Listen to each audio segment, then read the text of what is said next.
Hey y'all, Grouchy Lenny here.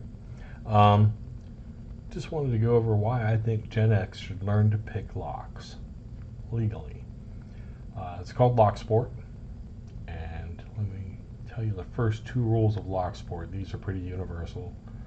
The first rule of Locksport is never pick a lock that doesn't belong to you or that you don't have permission to pick. The second rule of Locksport is never pick a lock in use. So if you're sitting at your desk and there's a lock there you own or someone's given you, you can just pick it here at your desk. But if it's currently securing a door, if it's currently securing something, you should not pick it. And the reason for that is sometimes picking locks breaks the lock.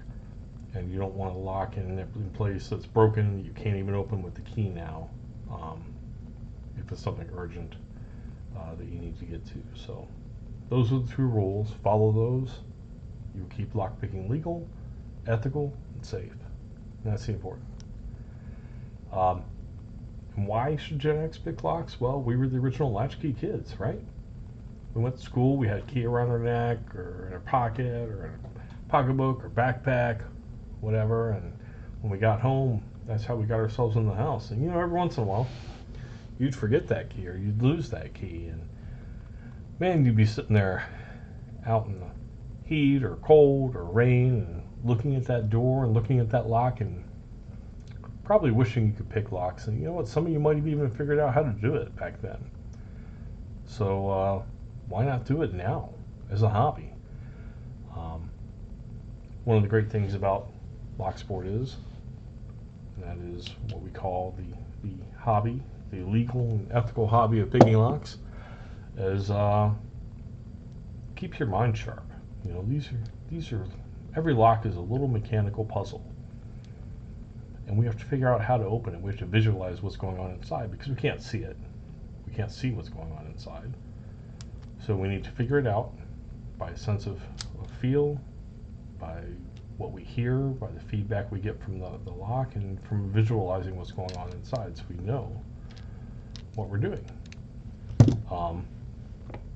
That's how you do it. Keep your mind sharp, keep your fingers dexterous, keep you active. There are people who use it as a tool to help combat anxiety or PTSD.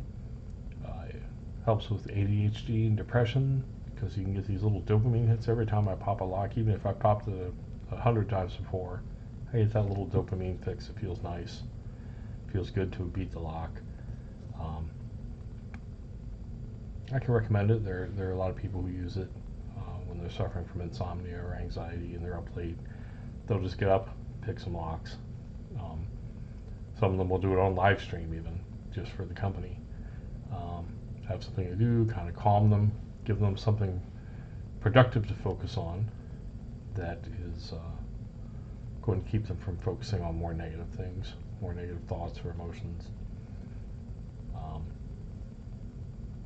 So it can be a really helpful tool in your arsenal of dealing with challenges like that. It's also really nice and relaxing. I'll sit down in the mornings,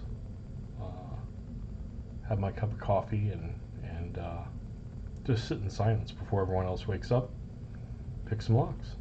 It's a good way to start the day. Maybe you can listen to a podcast or an audiobook or watch some TV, listen to some music, whatever. However you like to enjoy it, you should. And it's nice. It's a nice activity like that. And as Gen X is getting older, we can't do all the more physically demanding activities we used to, or at least we shouldn't. We can't do those extreme sports anymore without paying the price for it in the morning. So this is a nice hobby to have where you can enjoy yourself as kind of a low impact activity and relax. It's nice, Gen X, we used to being solitary. We'd come home, we'd be by ourselves until our parents got home. And so we're used to doing things alone. And this is something you can do alone. Like I said, you can sit around and do this in peace and quiet. But, if you want a more social experience, there's a great Locksport community very friendly and supportive community built up around the hobby. Um, I even get together with just a couple of buddies of mine, and we'll go out to a local craft brewery and have a couple of beers, BS, catch up, uh, catch up with each other, and pick some locks, have some fun.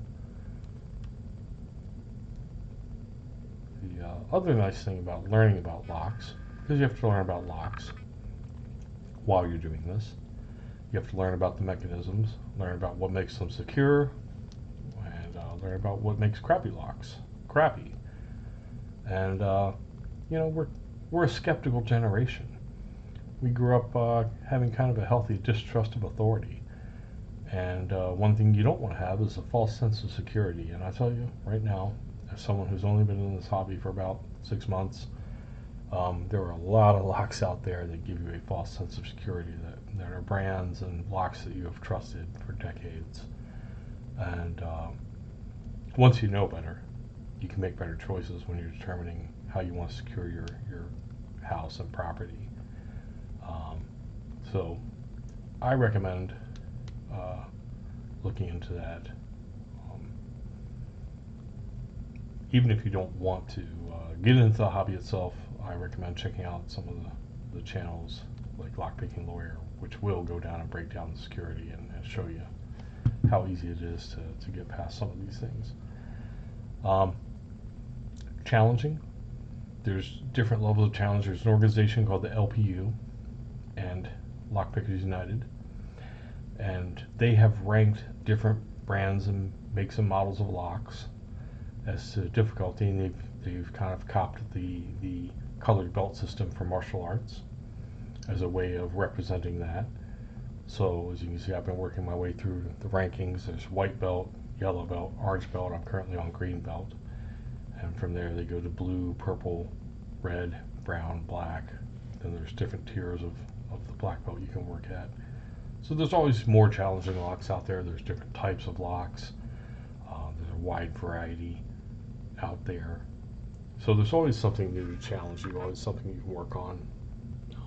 Even locks within the same belt, made by the same manufacturer, same model, whatever, I have varying levels of difficulty based on the bitting of the key, and the binding order, and the types of security pins that are inside the lock.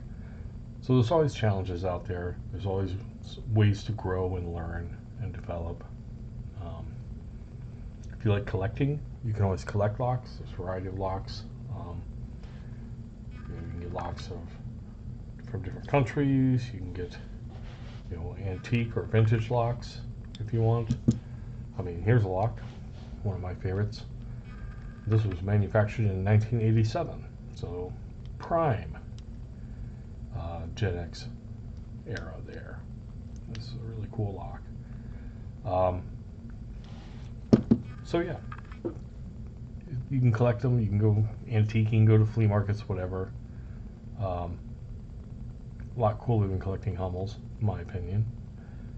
And you probably even have some locks already lying in a junk drawer or somewhere in your house. Probably in your kitchen you have a junk drawer, and there's probably a lock or two in there to get started learning how to pick. They're probably locks that are nowhere near as secure as you thought they were, and good starting locks to pick. One other thing is Gen X is pretty multifaceted. We like to dabble in everything, jack of all trades kind of thing for a lot of us. And that's one cool thing about Locksport is there's a lot of facets to it. So there are people who incorporate other hobbies like 3D printing and design. You see these tools here were designed and 3D printed to help disassemble locks that you're working on.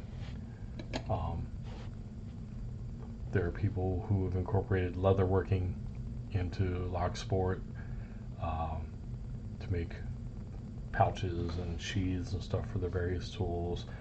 If you're into machining, you can actually make your own tools. Or you can do what's called challenge locks, where you take a lock like this, where it's got a removable cylinder. You can take the locking mechanism itself out,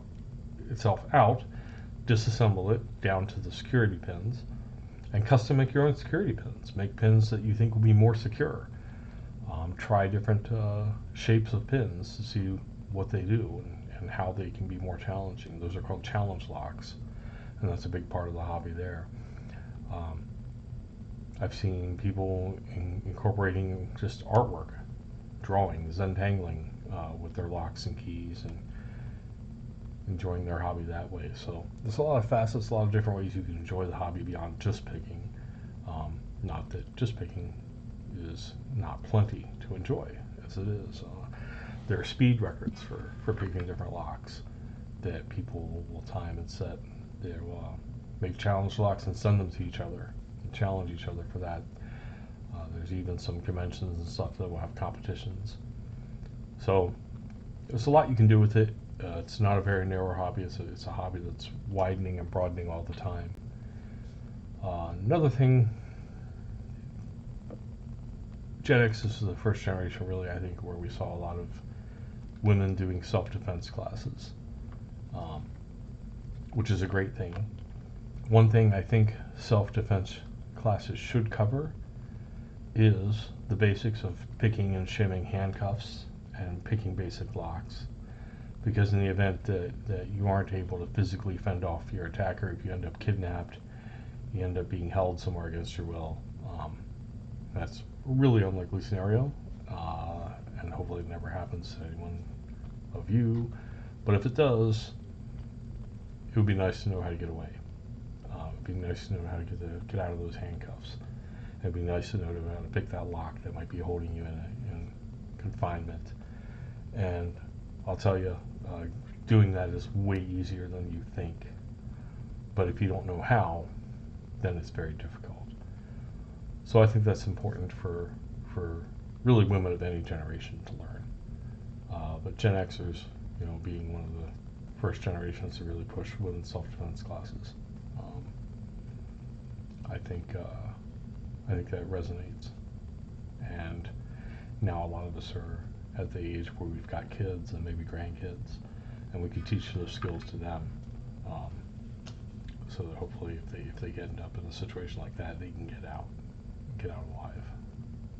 Anyway, I don't want to end on a down note. So just to know, Locksport is a great hobby as long as you follow it ethically, legally, and safely. You can have a lot of fun with it. And I think it's something that a lot of Gen Xers will enjoy. I know I love it. And I've really enjoyed the community, and I've really enjoyed the hobby itself, learning about the locks, picking locks, and keeping my mind and hands sharp. Anyway, that's my 10 cents. Hope you found it helpful. Thanks for watching this, and y'all keep picking and grinning. Bye.